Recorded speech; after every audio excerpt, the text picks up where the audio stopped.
Alycats and the viewers. Welcome to part 1 of my October 2017 favorites. If you're new to the channel and don't know what favorites are, that's where I list everything I loved in the entertainment industry, movies, TV shows, video games, YouTube channels, etc. And I split these into 2 parts because I always have way too many favorites for one human being to have, but somehow I still manage it. So before I jibber jabber all over the place, let's get started. First off with the movies, and just a quick little aside, if you'd like to see the movies I don't mention, you can follow me on Letterboxd or check out my blog where I write written review roundups of the movies I've seen. So if you want to know about every single movie I've watched, you can follow me on those places and check those out. But now let's actually talk about my favorites. First up is Milk. Milk is a biopic from Gus Van Sant and is about Harvey Milk, who is the first openly gay elected official in California. And this was a wonderfully done film. I loved Sean Penn as Harvey Milk. I really enjoyed James Franco and Josh Brolin in the film as well. The story was really well done in my opinion. I was sobbing by the end of the film, and I learned a lot about Harvey Milk by watching this. And I do want to do some more research and see how historically accurate this film was. But Gus Van Sant just packed so much emotion and heart into this film that it really connected with me. Next up is Pet Sematary. This is adapted from Stephen King's novel of the same name, and it is obviously a little bit outdated with some of the effects, but it's still a genuinely unnerving film, and I just enjoyed it so much. Some parts did actually scare me just a teeny bit, not enough to give me nightmares, but to make me jump, and I liked the concept of the film. And yeah, like I said, some of the effects are cheesy, but they kind of added to the, overall kitschy feeling, and I just really enjoyed Pet Sematary. The next movie up was just a gut punch for me, and that was A Ghost Story. A Ghost Story is directed by David Lowery and stars Casey Affleck and Rooney Mara. They play C and M, a married couple who are relatively happy, but then one day, this is not a spoiler, C tragically dies and he is left behind, and his specter wears a sheet. Like you see like a little kid walking around on Halloween with a sheet and they're pretending to be a ghost. Well, that's how C is portrayed in the film, but the thing is, no one can see him besides another ghost in a neighboring house. So he has to watch his wife grieve over him, eventually move on from him, and he has to see what happens to the house they lived in because he's stuck there, he can't leave the house. It's such a powerful meditation on grief. There are amazing performances from Casey Affleck and Rooney Mara. Some people do make jokes about the movie because there is an unbroken take of Rooney Mara eating an entire pie, but I just feel like that added to the film and added to the aspect of grief because it was very realistic to me and it really hit hard, and it was just so well done in my opinion. I loved the soundtrack. I loved the open interpretation of the film. I like how they explored life after death. And I just really adored this film. It's not going to be everyone's cup of tea, but if you like arty films, if you like films that make you think, I definitely recommend A Ghost Story. It's not scary, but it is a very powerful film. The next movie up is Blade Runner 2049, and oh my gosh, this movie is one of the best movies of the year, and it's being criminally overlooked at the box office. This film is fantastic. The cinematography is so gorgeous, I want to have this baby. Seriously, it's that good looking. The soundtrack is sublime. The performances from Ryan Gosling, Harrison Ford, Jared Leto, Sylvia Hoeks, Ana de Armas, Robin Wright are all fantastic. Denis Villeneuve does a fantastic job directing, and I just don't understand why people are not going to see this movie. It's so good. The story is so compelling that the 3-hour runtime passed by in the blink of an eye.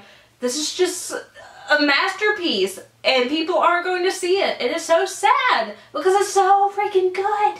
The next movie up is My Life as a Zucchini, or as it is actually titled in French, Ma Vie de Courgette. And this film follows a young boy named Icar, but he likes to go by the name Courgette, which means zucchini in English. Courgette is forced to move to an orphanage after his mother tragically dies, and this film follows him as he adapts to living in the orphanage and how the other kids at the orphanage become his family basically, and it's a beautiful film with really touching messages, and the animation is just stunning. This is a stop motion animated film and it's just so breathtakingly gorgeous. I will say though, even though this is an animated film, this is not for young children at least. There are very dark topics they touch on, there are sexual innuendos in this film, so it's actually more of an adult film than a children's film, so please don't show your kids this. I know there is an English dub. I did not watch the English dub version, I watched the French version with English subtitles.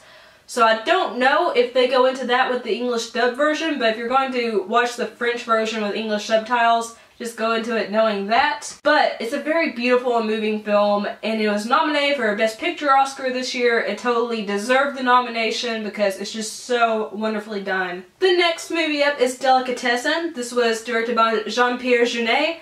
And this film is just so quirky and so out there, but it works. And it's typical Jean-Pierre Jeunet. It is very visually stunning, the characters are quirky and wacky, and the story itself is just kind of out there. The story concerns this society where people are having to ration their food, and they're all living together in this big house. And one day, this butcher, who, unbeknownst to the guy that comes to work for him, he actually kills people and serves them as food. And this guy is tapped to be the next meal, basically, and he doesn't know this. And this film follows him as he kind of enchants everyone that lives in the house. They start to consider the fact that maybe they shouldn't kill the person that they just hired. And it's just really well done. Even though it is about cannibalism, it's not a gory film, it's not gratuitous. It's just well done, and it has very powerful messages about friendship and how people can bond together during tough times. And it's just so out there and so beautiful that if you like Jean-Pierre Jeunet, if you like outlandish films, definitely check out Delicatessen. Next up is Professor Marston and the Wonder Woman. I actually did a video review for this film, so I'll have that linked in the iCard up here. But I really enjoyed this film, obviously, because it's in my favorites. The next movie is Pacific Rim. I finally watched this, and it's freaking awesome. It's not like super deep with the story or anything, but it's really fun to watch. The effects are outstanding. I really enjoyed Charlie Hunnam and Rico Kikuchi in this film. I loved Idris Elba as well. And I just love Guillermo del Toro as a director, and I think he did a great job with Pacific Rim. And I'm super excited to see Pacific Rim Uprising coming out next year. So yeah, this movie totally hyped me up and made me feel excited. And I like that it was also humorous and dark at the same time. So win. And the last movie is Dawn of the Planet of the Apes. I just saw this yesterday as of the time of filming, and I liked it. It did start out pretty slow, but it picked up. I actually really like Jason Clarke in this film. I haven't been a big fan of his previous work, but I loved him in this movie. I loved Kerry Russell in the film. I think Andy Serkis and Toby Kebbell did fantastic jobs mocapping Caesar and Koba. And I really like the message of this film about how, you know, it doesn't matter. Some people are just inherently bad. Some people are good. There's a moral gray area, and I just really, really love this film, especially the special effects. They're so freaking gorgeous. Like, the apes look so real. It's just incredible. Now, moving on to TV, there are two TV shows I want to talk about, because I am watching the majority of recurring CW shows, which I'm not going to bore you with, but I do want to mention The Gifted, which is a new X-Men series, and it's very well done so far. I'm really enjoying it. This follows the Strucker family, who realize that their two children have mutant powers, but the thing is, in this society, if you are a mutant, you are taken to prison and basically locked up. So the Struckers are trying to save their children, so they take them to the mutant underground, and they meet the mutants Polaris, Thunderbird, Eclipse, and Blink, and I really have loved the series so far. I really enjoy seeing these more minor X-Men characters finally get their time to shine. I'm enjoying the story. I like the themes of family and the fact that even if you're different, you're beautiful and you have amazing qualities and you shouldn't be ostracized because of that. And I think they're doing a really good job with this. It feels like it fits right in with the X-Men canon, and I'm really enjoying The Gifted so far, and I highly recommend it to you if you're an X-Men fan. Even if you're not, I think you would actually enjoy this series. So, The The Gifted. It's really good so far. And the other TV show I want to mention is 13. I actually watched this entire series over one night. Kind of regretted it, but kind of didn't because this series is amazing. But this series follows a girl named Ivy Moxham who, at the age of 13, was kidnapped, but 13 years later she manages to escape. And this chronicles her in the days after her escape and how the story she told the police is not matching up with the evidence they find at the home of the kidnapper. And you're left wondering, is Ivy lying or is she actually telling the truth and the kidnapper is just messing up the crime scene and stuff. I love the performance from Jodie Comer. She did a fantastic job portraying Ivy. I love Richard Rankin. He plays Roger in Outlander, but he was so good in this series as the lead detective. And I really enjoyed the thought-provoking storylines and the brisk pace of the series. That's why I watched it all in one night, because I couldn't stop watching after every episode. I had to know what happened.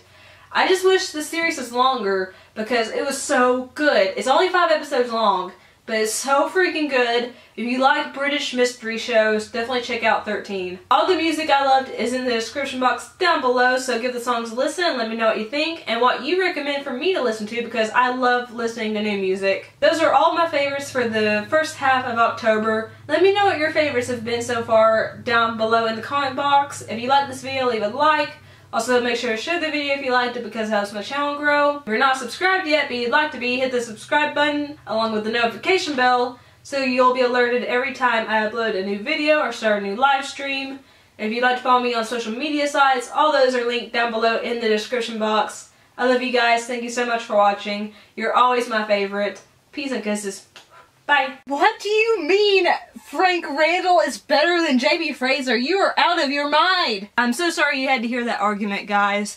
But to make up for that fact, my face will be floating over here in the near future. You can click that face and it'll send you to my channel if you aren't already. And if you'd like to see my previous upload, you'll find that up here, and a playlist of videos that you can watch over and over on repeat over here. And yeah, I need to go back to the invisible person I was talking to and debate why Jamie Fraser is better than Frank Randall.